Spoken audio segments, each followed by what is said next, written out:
My name is Michelle Aldrich, and I've worked in this issue for 40 years, from Amorphia to Prop 215, and I live in San Francisco. And at the moment, I've been a patient for quite a number of years with exertion asthma. And as of January 12th of this year, I have lung cancer. And so I'm taking the Rick Simpson oil, made it a little bit different way. I mean, a lot of people are making it nowadays. And so I'm doing that. And my last CAT scan proved that I also did 4 chemos. And my last CAT scan, the tumor is down 50%, and they think that the lymph nodes have disappeared.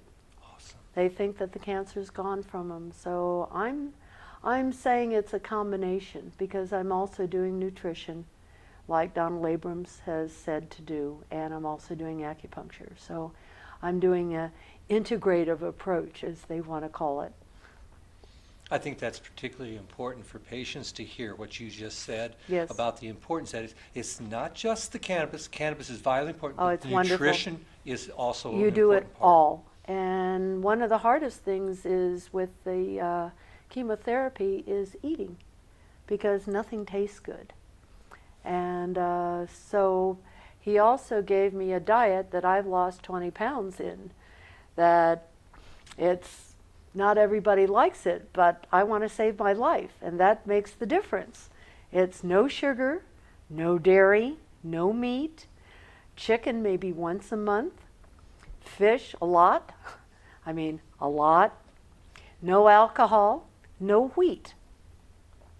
So that doesn't leave much except a lot of fresh vegetables and a lot of fish. So the diet's not my meat and potatoes that I'm used to, but if it helps cure the cancer, then that's all that counts. This is true. And I think it's really the oil.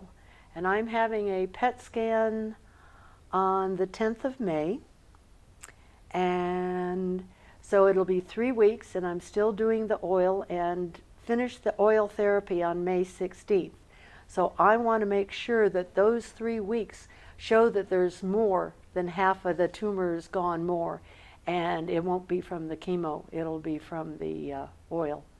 And let my surgeon know that, and let him take less of my lung than he thought he was going to. Well, I have to tell you, I have met and I have spoken to so many people with lung cancer, and they're not as radiant as you are right now. I have to tell you, you have a spark in your eyes, and you're very much alive, and I love to see that. Oh, it's an amazing experience. It's something that, it's like I stopped smoking 15 years ago, and all I did was smoke marijuana. And I think they said that I had had the cancer for about 1.5 years. And I bet anything me smoking all day long, every day, reduce the metastases and also reduce the size of the tumor. I think it probably would have grown a lot faster if I hadn't been smoking. I believe that, for certain. And so I think that I'm supposed to prove that this oil works, because I have all the background. I let them do every single test that they wanted to do, and they did it, believe me. What does your doctor say about you using the oil? My oncologist was trained by Donald Abrams. Donald Abrams was trained by Andrew Weil. And Andrew I've known for 40 years. Donald I've only known for 20. And my oncologist says anything you want to do. And I gave him all the protocols from Israel that they're using in Israel for it. So all the nurses in the oncology unit that he runs out of his office all have all the information, and I gave them Clint's new book and Gateway to Health. And so, trying to educate them immediately, because they're the ones that are front line with all the patients all the time. So I used an Omicron during one of my chemos. And the nurses were amazed. Oh, there's no smoke. And we can't smell anything. Oh, this would be great for hospitals. Ah, wonderful. Yes, that's where it's supposed to be used. That's where it's supposed to be used. But the whole thing has been so synchronistic. I mean, I got back from the DPA conference in November. And about a week later, I was supposed to have lunch with Diane Fornbacher from Skunk Magazine. And I woke up that morning and I thought I had the flu. A week later, I go to the doctor, and it was a new PA.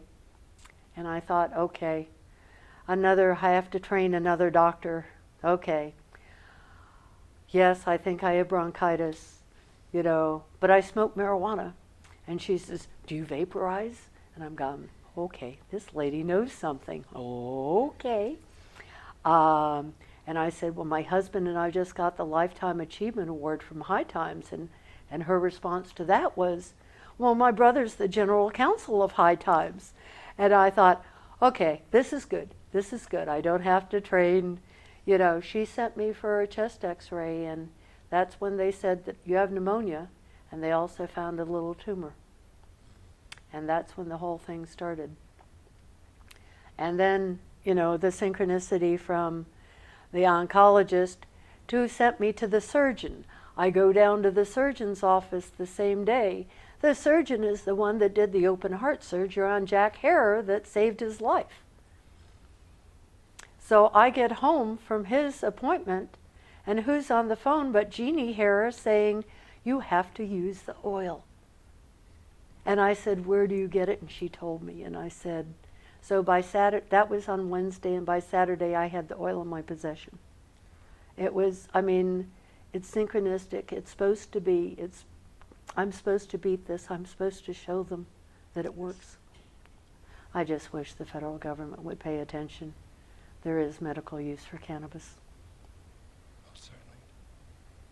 That's what I told Nancy Pelosi a couple of weeks ago. People can talk in a third person about issues, and that's important. And Oh, you yeah. can educate in so many ways, but nothing touches people's hearts when we speak in first person. Exactly. When you in first person, it suddenly becomes real, because now you're speaking with someone who is a participant in that particular scenario. I held it Nancy Pelosi's hands, and I said, Nancy, I have lung cancer. Stop the feds. And the first thing she says, do you have an appointment with Dan? And I said, yes. That's her district man in San Francisco. So the Congress people are starting to pay attention. She's having Sam Farr investigate the DOJ of why they're doing this. She's having Pete Stark investigate the IRS and why they're doing this. So she's going to start putting together a committee to find out why they're doing this at this time. They shouldn't be. I mean, we're regulating. We're acting like a good industry. There's bad apples, but there's bad apples in everything. A lot of people being helped too. There's an awful lot of people being helped. One of my girlfriends, she's 75 years old, came to my husband's birthday party, and they passed out little pieces of brownie and snacks for the party. And she took one home, and she had it before she went to bed. She called me in about a week. She says, how do I become a member?